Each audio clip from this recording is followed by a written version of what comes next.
Hello student, I am your Rubina ma'am. Welcome to our School Wala YouTube channel. দেখো আগের দিনকে আমরা the man who planted tree এর first পার্টে কি পড়েছিলাম, ইউনিট 1 এন্ড ইউনিট 2 টা পড়েছিলাম। আজকে কি পড়বো? আজকে পড়বো ইউনিট 3 টা, যেটার মধ্যে কি আছে। আগের দিন কি করেছিল, রাতে 100টা বীজ কি করেছিল, গুনে নিখুঁত ভাবে রেখে দিয়ে ঘুমিয়ে পড়েছিল। এবার হচ্ছে আজকে পরের দিন বেরোনোর আগে লেখক কি করবেন, প্রথমে কি করবে, এলজিয়ার বাফিয়ার প্রথম ওই ওক বীজগুলো যেগুলো নিয়েছিলেন সেগুলি বালতিতে ভিজিয়ে দেবেন এবং ভিজিয়ে দেওয়ার পর সাথে একটা রড নিয়ে বেরিয়ে পড়বেন এবং তার সাথে লেখককেও কি আমন্ত্রণ জানাবেন তার সাথে যাওয়ার জন্য। এবং তারা গিয়ে এক জায়গায় কি করবে, একটা গর্ত তৈরি করবে এবং ওক বীজগুলো এক একটা রাখবে, সেগুলোকে ঢাকা দিয়ে এইভাবে গাছ লাগাবে। তারপরে ওখানে তার এই দৃশ্য দেখে লেখক তার সম্পর্কে জানতে চাইবেন, জেনে তার সাথে আরেকটা দিন কাটাবেন এবং পরের দিন বিদায় নেবেন। তারপরে লেখক কিসে ব্যস্ত হয়ে যাবেন, যুদ্ধে ব্যস্ত হয়ে যাবেন। তারপর 5 বছর কেটে যাওয়ার পর তিনি আবার কি, আবার ওই যে পিওর এয়ারে নিঃশ্বাস নেওয়ার তার ইচ্ছা জাগবে। তারপর সে আবার রওনা দেবে এলজিয়ার বাফিয়ার্ডের এই যে ভূমি, এই ল্যান্ডের দিকে আবার রওনা দেবেন। এবং এবারে এসে তিনি কি করবেন, তার সাথে দেখা করবেন এবং জঙ্গলের যে সুন্দর মুগ্ন অঞ্চল দেখে কি হবে, মুগ্ধ হয়ে যাবে এবং তারা সারাটা দিন পুরো নিস্তব্ধতায় কাটিয়ে দেবে। এই নিস্তব্ধতা, এই যে সৌন্দর্যতা, এই দেখে যে দিন কাটানো, এই সময়টা থেকে লেখক কি করবে, নিজেকে এলজিয়ার বাফিয়ারকে ভাববে, ঈশ্বরের সাথে তুলনা করবে এবং নিজে বিবেচনা করে দেখবে যে একটা মানুষের আত্মা এবং হৃদয় থেকে কি হতে পারে, একটা গাছ পুরো জীবন কিভাবে বাঁচায় সেভাবে একটা অঞ্চল তৈরি করতে পারে, যে মানুষ ঈশ্বরের মতোও যে এফেক্টিভ হতে পারে সেটা বিবেচনা করবেন। এই নিয়ে আজকে আমাদের এই গল্পটা। এবার এই গল্পটাই আমরা আজকে ডিটেলস ভিডিওই দেখবো, তাহলে পুরো ভিডিওটা দেখতে থাকো আমাদের স্কুলওয়ালা ইউটিউব চ্যানেলে। চলো আমরা টেক্সটে সোজাসুজি চলে যাই।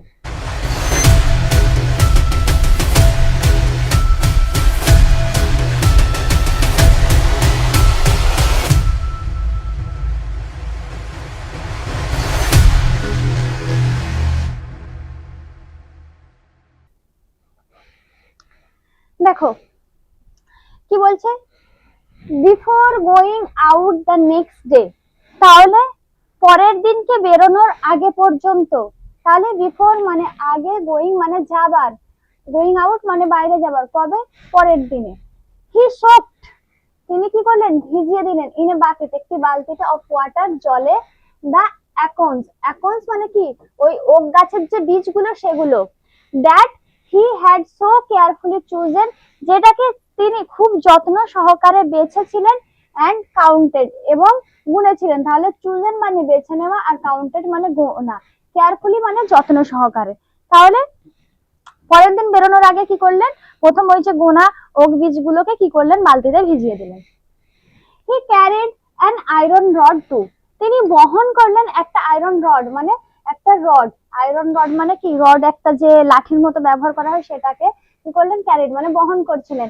অ্যাজ এ ওয়াকিং স্টিক, কি হিসাবে, হাঁটার ছড়ি হিসাবে বা লাঠি হিসাবে। তাহলে স্টিক মানে আমরা কি জানি, লাঠি, আর ওয়াকিং মানে হাঁটা, তাহলে হাঁটার লাঠি হিসাবে কি নিয়েছিলেন, একটা রড নিয়েছিলেন, ঠিক আছে। He invited me to come along with him, তো সে আমাকে আমন্ত্রণ জানালো, কে, ওই এলজিয়ার বাফিয়ার তাকে আমন্ত্রণ জানালো তার সাথে আসার জন্য। ইনভাইটেড মানে কি, আমন্ত্রণ জানানো, ঠিক আছে। Having arrive at the place, তাহলে ওই জায়গায় পৌঁছে, অ্যারাইভ মানে কি পৌঁছানো, অ্যাট দ্য প্লেস মানে ওই জায়গায়, he had been hiding for, সেখানের উদ্দেশ্যে বেরিয়েছিলেন। তাহলে হিডিং মানে কি, উদ্দেশ্যে, হিডিং ফর মানে ওই জায়গার উদ্দেশ্যে, তাহলে যেই জায়গার উদ্দেশ্যে বেরিয়েছিলেন সেখানে পৌঁছানোর পর, he began to pound his iron rod into the ground, তাহলে তিনি কি করলেন, তাহলে এই যে বিজ্ঞান মানে শুরু করলেন, টু পাউন্ড, পাউন্ড মানে কি এখানে ধাক্কা দেওয়া, কিন্তু এখানে মাটিতে ধাক্কা দিয়ে কি করছেন, গর্ত তৈরি করছেন। কি ধাক্কা দিচ্ছেন, ওই রডটা, যে রডটাকে হাঁটার লাঠি হিসাবে নিয়েছিলেন সেটা কি করলেন, ওই মাটির মধ্যে কি ধাক্কা দিলেন বা জোরে চাপ দিলেন, ইনটু দ্য গ্রাউন্ড মানে মাটিতে। দিস মেড এ হোল, এটা তৈরি করলো একটা গর্ত, তাহলে হোল মানে কি গর্ত, মেড মানে কি তৈরি করেছিল, কোনটা, আয়রন রড দিয়ে। তাহলে আয়রন রডটাকে কি করে, মাটিতে যদি জোরে জোরে এরকম ধাক্কা দেওয়া হয় কি হবে, ওটা গর্ত সৃষ্টি করবে, তো তাই করেছিল। ইন হুইচ যার মধ্যে হি প্লেসড অ্যান অ্যাক্রন রেখেছিলেন কাকে, ওই একটা ওক বীজকে। তাহলে ওই যে অনেকগুলো বীজ ছিল না, 100টার মতো বীজ কাউন্টেড করেছিলেন, গুনেছিলেন, তাহলে সেটা কি করলো, গর্ত করলো, গর্ত করে সেখানে রাখলো ওই একটা অ্যাক্রনকে, প্লেসড মানে কি রেখেছিলেন। অ্যান্ড কভার্ড এবং কি ঢেকে দিলেন, কভার্ড ওভার মানে পুরো ঢেকে দিলেন, দা হোল অ্যাগেন ওই গর্তটা পুনরায়, অ্যাগেন মানে কি পুনরায়, তাহলে কি ওই গর্তটা একটা ওক বীজ দিলেন, তারপর আবার ওটাকে ঢেকে দিলেন। হি ওয়াজ প্ল্যান্টিং ওক ট্রিজ তিনি কি করছিলেন, ওক গাছ লাগাচ্ছিলেন। ইন দিস ওয়ে এইভাবে হি প্ল্যান্টেড তিনি লাগিয়েছিলেন হিজ 100 অ্যাক্রনস উইথ গ্রেট কেয়ার মানে অতি যত্ন সহকারে তার ওই 100টা যে বীজ আগের দিনকে যত্ন সহকারে তুলে রেখেছিলেন, সেই বীজগুলিকে আবার যত্ন সহকারে কি করলেন, আবার ওগুলোকে ওই গর্তের মধ্যে ঢাকা দিলেন। হি টোল্ড মি দ্যাট তিনি আমায় বলেছিলেন যে ফর 3 ইয়ার্স নাও এখন থেকে, তাহলে 3 বছর ধরে, তাহলে কি 3 ইয়ার্স নাও আর এখন থেকে 3 বছর ধরে he had been planting trees in this solitary way, তাহলে এইভাবেই তিনি কি করছেন, এইভাবে গাছ লাগিয়ে যাচ্ছেন কতদিন ধরে, 3 বছর ধরে। বোঝা গেল? হি হ্যাড প্ল্যান্টেড 100,000 মানে কি 100,000, 100,000 মানে কত, 1 লক্ষ। তাহলে এইভাবে তিনি কতগুলো গাছ লাগিয়েছেন, 100,000, কারণ এখন 100টা লাগাচ্ছেন, এভাবে 3 বছর ধরে লাগিয়ে লাগিয়ে আসছে, তাহলে টোটাল কতগুলো লাগিয়েছেন, 100,000 মানে 1 লক্ষ গাছ লাগিয়েছেন। অফ দিস 100,000 এই 100,000 বা 1 লক্ষের মধ্যে 20,000 হ্যাড কাম আপ বেরিয়েছে কটা, 20,000, তাহলে 20,000 গাছ এর মধ্যে বেরিয়েছে। ইট ওয়াজ অ্যাট দিস মুভমেন্ট এটা ছিল সেই মুহূর্ত, তাহলে ইট ওয়াজ মানে এটা ছিল, মুভমেন্ট মানে মুহূর্ত, দ্যাট যে I began to wonder about his age তাহলে আমি অবাক হতে লাগলাম তার বয়স সম্পর্কে, তাহলে ওয়ান্ডার মানে কি অবাক হওয়া। দেখো যখন লেখক তার কাছ থেকে জানতে পারলেন যে 3 বছর ধরে সে এইভাবে গাছ লাগাচ্ছে, তাহলে সে ভাবছে তার মানে মানুষটার বয়স তাহলে কত হবে, এই নিয়ে কিন্তু সে একটু অবাক হতে লাগলো, ঠিক আছে, যে বয়স কত। হি ওয়াজ ক্লিয়ারলি মোর দ্যান 50 তিনি নিঃসন্দেহে 50-এর উপরে হবে, তাহলে ক্লিয়ারলি মানে এখানে কি স্পষ্টভাবে বা নিশ্চিন্তে, মানে তাহলে কি হবে, মোর দ্যান 50 মানে 50-এর উপরে। 55 হি টোল্ড মি তখন সে বলল কি 55 বছর। মনে মনে যখন ভাবছে যে নিশ্চয়ই 50-এর উপরে হবে, সে তখন পিছন থেকে বলে উঠলো কি 55 মানে 55। তারপর কি বলছে দেখো, হিজ নেম ওয়াজ এলজিয়ার্ড বাফিয়ার, তাহলে তার নাম হচ্ছে এলজিয়ার্ড বাফিয়ার। দেখো এতক্ষণ আমি তোমাদের নামটা বলছিলাম ঠিকই, কিন্তু নামটা কিন্তু এসছে আমাদের সামনে এই এতক্ষণ কিন্তু ওর নামটা আমরা জানতাম না, তাহলে ওর নামটা কি, এলজিয়ার্ড বাফিয়ার। তাহলে এইখানে কোয়েশ্চেন হতেই পারে যে নাম কি ছিল তার, যার সঙ্গে লেখক দেখা করেছিলেন বা যেখানে গিয়েছিলেন বা যে গাছ লাগাচ্ছিলেন, তাহলে সেক্ষেত্রে তোমরা লিখতে পারো এলজিয়ার্ড বাফিয়ার। Okay, he had owned a farm in the place, owned মানে কি, অনার থেকে ওন্ড মানে মালিকানা, তাহলে তার মালিকানা ছিল কোথায়, একটা খামারের, কোথায় হচ্ছিল, সমতল ভূমিতে, তাহলে সমতল ভূমিতে তার একটি খামার ছিল। তাহলে দেখো ওন্ড মানে কি মালিকানা ছিল, ফার্ম মানে হচ্ছে খামার, ইন দ্য প্লেন্স মানে সমতল ভূমিতে, হোয়ার যেখানে he lived most of his life, তাহলে যেখানে তিনি তার কি করেছিলেন, বেশিরভাগ জীবনটা কাটিয়েছিলেন, তাহলে তার জীবনের বেশিরভাগ অংশ তিনি কোথায় কাটিয়েছিলেন, সমতল ভূমিতে, যেখানে তার একটি খামার ছিল। He had lost his only son, তার একমাত্র সন্তানকে তিনি হারিয়েছেন, and then his wife এবং পরে তার স্ত্রীকে, তাহলে লস্ট মানে কি হারানো। He had retired তিনি অবসর নিয়েছেন, রিটায়ার্ড মানে কি অবসর নেওয়া, into this solitude এই জায়গা থেকে বা এই নিঃসঙ্গতাতে, মানে একাকী এসে থাকছে, মানে ওই সমতল ভূমি থেকে বিদায় নিয়েছেন। Where he took pleasure যেখানে তিনি আনন্দ পান। In living slowly with his flock of sheep and his dog যেখানে তিনি ধীরে ধীরে বা খুব শান্তভাবে বাস করেন, কাদের সাথে, তার ওই ভেড়ার দল আর কুকুরদের সাথে। তাহলে ঠিক আছে, এখানে ফুল স্টপ হবে না, ঠিক আছে, এখানে কমা হবে।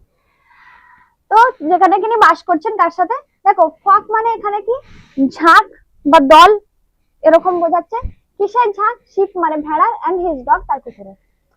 হি হ্যাড কনক্লুডেড দ্যাট, তিনি পরিশেষে বললেন যে, বা তিনি শেষে কনক্লুশনে আসলেন যে, উপসংহারে আসলেন যে, this country has dying for lack of trees. তাহলে তিনি মনে মনে শেষ পর্যন্ত বিবেচনা করে কি দেখলেন যে এই দেশটা মারা যাচ্ছে কিসের অভাবে? গাছের অভাবে। তাহলে ল্যাক মানে অভাবে, অফ ট্রিজ মানে গাছের অভাবে। কি করছে দেখো, ডাইং, ডাইং মানে মারা যাচ্ছে। তাহলে শেষ পর্যন্ত তিনি দেখলেন কি, বিচার করে যে গাছের কারণে এই দেশটা কিন্তু মারা যাচ্ছে।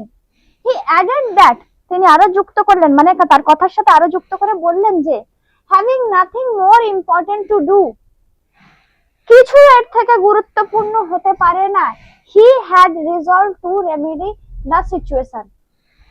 তাহলে কি রিজলভ মানে কি? এখানে একটা পরিকল্পনা করা। রেমেডি মানে কি? রেমেডি মানে প্রতিকার। To the situation, to remedy the situation মানে এই যে পরিস্থিতিটা, এই পরিস্থিতিতে কি করতে হবে? এই পরিস্থিতিতে এর থেকে বেশি উপকার আর কিছু না।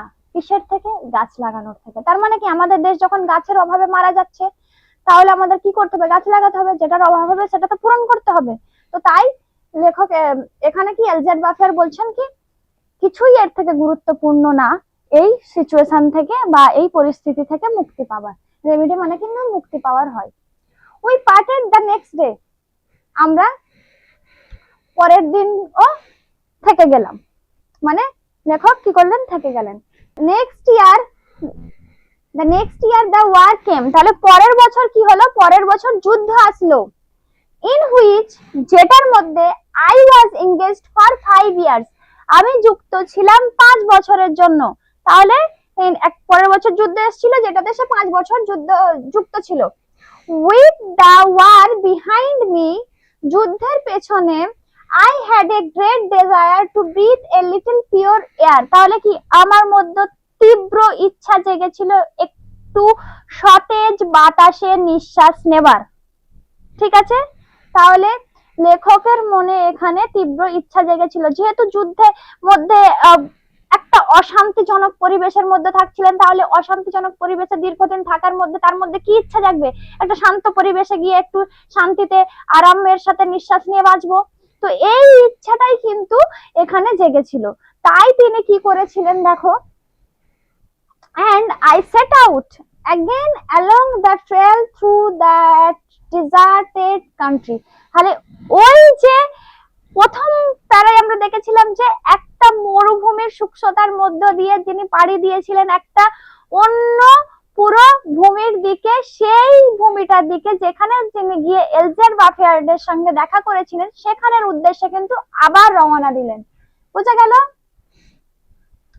তাহলে কি করেছিলেন দেখো, সেট আউট মানে কি? রওনা দেওয়া। অ্যালং মানে কি? একা। তাহলে ডেজার্টেড মানে কি? ওই মরুভূমির মতো দেশের মধ্যে, ডেজার্টেড কান্ট্রি, ওই যে মরুভূমির দেশের দিকে। The land had not change, ভূমিটা কিন্তু কোনো পরিবর্তন হয়নি। চেঞ্জ, নট চেঞ্জ মানে পরিবর্তন হয়নি। চেঞ্জ মানে পরিবর্তন হওয়া, সেখান থেকে নট চেঞ্জ মানে পরিবর্তন হয়নি। Okay, ever since the day before, আগের দিন থেকে I had been thinking about the shepherd, আমি ভাবছিলাম কি ওই মেষপালক সম্পর্কে। কোন মেষপালক? who planted trees, যে কিনা গাছ লাগাচ্ছিলেন। কবি কি করেছিলেন? আগের বারে গিয়ে এলজেড বাফারের সঙ্গে দেখা করেছিলেন, তার গাছ লাগানোর গল্প শুনেছিলেন, তার সাথে গিয়ে গাছ লাগানো দেখেছিলেন কিভাবে। তো এইভাবে এই যখন এইবারে কি করেছে, ওই একই ভূমির উদ্দেশ্যে রওনা দিয়েছেন, তাই তিনি আগের দিন থেকে তার কথাই মনে মনে ভাবছিলেন। ওকে, চলো।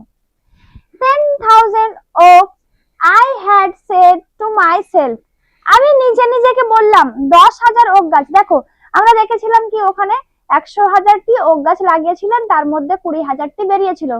তো এখন সে নিজে নিজে ভাবছে 20,000-এর মধ্যে ধরি 10,000 ধরো নষ্ট হয়ে গেছে, নিশ্চয়ই 10,000-এর মতো থাকবে।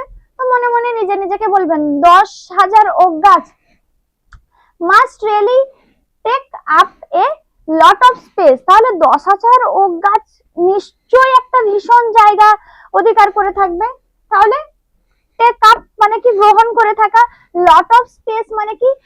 দীর্ঘ জায়গা। তাহলে দীর্ঘ নিশ্চয়ই ও নিজে নিজেকে বলছে, ঠিক আছে। তারপরে কি বলছে দেখো, when I met এলজেড বাফিয়ার this time, এখন আমি এইবারে যখন এলজেড বাফিয়ারের সঙ্গে দেখা করলাম বা দেখা হলো, দেখো মিট থেকে কিন্তু মেট হয়েছে মানে কি দেখা হয়ে গেছে। I found that, আমি দেখলাম যে the war had not disturbed him, যুদ্ধ তাকে কোনো রকম বিরক্ত করেনি। তাহলে ডিস্টার্ব মানে কি বিরক্ত করা, আর নট ডিস্টার্ব মানে বিরক্ত করতে পারেনি। তাহলে দেখো এই জগতে কিন্তু এলজেড বাফিয়ার এতটাই ব্যস্ততা আছে নিজের কাজ নিয়ে, নিজের গাছ লাগানো নিয়ে, তাই যুদ্ধের কিন্তু কোনো প্রভাব এখানে পড়েনি। ওকে, he had continued with his planting, তিনি কিন্তু তার গাছ লাগানো চালিয়ে যাচ্ছিলেন। তাহলে continued মানে চালিয়ে যাচ্ছিলেন, planting মানে গাছ লাগানো। the oak of 1910, মানে 1910 সালের যে okay were now 10 years old, তাহলে এখন 10 বছর হয়ে গেছে। তাহলে 1910 সালে যেই গাছগুলো লাগিয়েছেন সেই গাছগুলো এখন 10 বছর হয়ে গেছে। তার মানে এখনের সালটা কত আমরা ভাবতে পারি, দেখো 10 থেকে 10 মানে 1920 এর কথা বলা হচ্ছে এখানে। ওকে, তাহলে এটা আমরা দেখতে পাচ্ছি। and were taller than me and than him, এবং ওই গাছগুলোর কি হয়েছে উচ্চতায় কতটা হয়ে গেছে আমার থেকে এবং লেখকের থেকে দুজনের থেকেই বেশি, ঠিক আছে। তাহলে লেখক কি বলছেন, আমার থেকে আর এলজেড বাফিয়ারের থেকে দুজনের থেকেই কিন্তু গাছগুলো খুব লম্বা হয়ে গেছে। ওকে, দ্য সিন ওয়াজ ইমপ্রেসিভ, দৃশ্যটা ছিল চমৎকার। তাহলে ইমপ্রেসিভ মানে কি চমৎকার বা মুগ্ধকর, ঠিক আছে, যে দেখলে মুগ্ধ হয়ে যাবে, তো মুগ্ধকর। আই ওয়াজ অ্যাকচুয়ালি স্পিচলেস, আমি সত্যিই বাকহীন হয়ে গেছিলাম। তাহলে স্পিচলেস মানে কি বাকহীন, অ্যাকচুয়ালি মানে কিন্তু সত্যিই বা বাস্তবে। এন্ড উই পাস্ট, এবং আমরা কাটিয়ে ফেলেছিলাম, পাস্ট মানে কি কাটিয়ে ফেলেছিলাম, দ্য হোল ডে পুরো দিনটা, ইন সাইলেন্স নিস্তব্ধতায়। দ্য হোল ডে মানে পুরো দিনটা, সাইলেন্স মানে নিস্তব্ধতায়। তাহলে তিনি এতটাই মুগ্ধ হয়ে গেছিলেন, তাহলে কি করছিলেন, নিস্তব্ধতায় পুরো দিনটা কাটিয়ে ফেলেছিলেন, ঠিক আছে। ওয়াকিং থ্রু হিজ ফরেস্ট, তার জঙ্গলের মধ্যে হাঁটতে হয়ে, তার জঙ্গল কেন এখানে বলা হয়েছে, কারণ এই জঙ্গলটা হচ্ছে এলজেড বাফিয়ারের নিজের বানানো জঙ্গল, তাই কিন্তু এখানে হিজ ফরেস্ট বলা হচ্ছে। ওকে, ক্লিয়ার। তাহলে হিজ ফরেস্ট বলার কারণ কি, ইট ওয়াজ ইন 3 সেকশনস, এটার 3টি ভাগ ছিল। 11 কিলোমিটার লং ওভারঅল, এটা লম্বাই কি ছিল 11 kilometre, and at its widest point, এবং এর চওড়া দিকটায় 3 কিলোমিটার ওয়াইড, মানে কি 3 কিলোমিটার চওড়া। তাহলে দেখো 11 কিলোমিটার লম্বা আর 3 কিলোমিটার চওড়াই কিন্তু এটা ছিল, ঠিক আছে। তার মানে বুঝতে পারছো কতটা একটা বিরাট জায়গা নিয়ে এটা জঙ্গলটা ছিল। when I consider that, আমি যখন বিবেচনা করলাম, যে কনসিডার মানে বিবেচনা করা, আমি কিন্তু যেগুলো ওয়ার্ড গুলো বলে দিচ্ছি আন্ডারলাইন করে দিচ্ছি, তোমরা কিন্তু খাতার মধ্যে নোট করে নিও। ওকে, this had all sprung from the hands and from the soul of this one man, তাহলে কি এই সব জিনিস কি বেরিয়ে আসছে, তাহলে স্প্র্যাং মানে কি বেরিয়ে আসা, from the hands মানে হাত থেকে, and from the soul এবং আত্মা থেকে বা মন থেকে, of this one man ওই একটি মানুষের। তাহলে সোল মানে আত্মা বা মন, আর হ্যান্ডস মানে হাত। উইথাউট টেকনিক্যাল এইডস, কোনো যান্ত্রিক প্রয়োজন ছাড়াই বা যান্ত্রিক সাহায্য ছাড়াই, তাহলে উইথাউট মানে ছাড়া, টেকনিক্যাল মানে যান্ত্রিক, ঠিক আছে, কোনো যান্ত্রিক উপায় ছাড়াই। ইট স্ট্রাক মি, এটা আমাকে আটক করেছিল বা ভাবতে বাধ্য করেছিল। তাহলে স্ট্রাক মানে কি আটক করা বা ভাবতে বাধ্য করা বা আঘাত করা, এও বলতে পারো। That men could be as effective as God, তাহলে মানুষ কি হতে পারে কি প্রভাবশালী, কার মতো, ঈশ্বরের মতো। তাহলে এফেক্টিভ মানে কি প্রভাবশালী, তাহলে মানুষও কিন্তু ঈশ্বরের মতো প্রভাবশালী হতে পারে। In domains other than destruction, তাহলে ধ্বংসের থেকে অন্যদিকে, কোথায়, এই অঞ্চলে, ডোমেন মানে অঞ্চলে বা জায়গায়। তাহলে কি মানুষও কিন্তু ঈশ্বরের মতো প্রভাবশালী হতে পারে ধ্বংস ছাড়াও, কিসে, অন্যান্য জিনিসে বা অন্যান্য ক্ষেত্রে। তাহলে বোঝা গেল গল্পটা। তাহলে গল্পটার মধ্যে আমরা কি দেখলাম, যে একটা মানুষ কিভাবে একটা পুরো জঙ্গল তৈরি করছে কিসের সাহায্যে? কোনো যান্ত্রিক প্রয়োজন ছাড়াই নিজের মনের বলে, মনের ইচ্ছায় কি করছেন, একটা পুরো জঙ্গল আবিষ্কার করছেন। কেন? যে আমাদের দেশ গাছের অভাবে মারা যাচ্ছে, সেই অভাব পূরণ করতে সে নিজে নিজে কি করছে, গাছ লাগাচ্ছে, যাতে আমাদের দেশটা কি উন্নতি হয়। তাহলে আমরা এই গল্পে কি দেখলাম, এলজেড বাফেয়ার্ডের এই যে যাত্রা, এলজেড বাফেয়ার্ড কিভাবে ঈশ্বরের মতোই আমাদের ক্ষেত্রে প্রভাবশালী দৃশ্য স্থাপন করতে পারে, সেটাই আমরা এই গল্পে দেখলাম। তাহলে আমাদের গল্পটা এখানেই শেষ। আবার তোমাদের সাথে অন্য ভিডিওয় দেখা হবে। আজকে এখানেই শেষ করলাম। টাটা।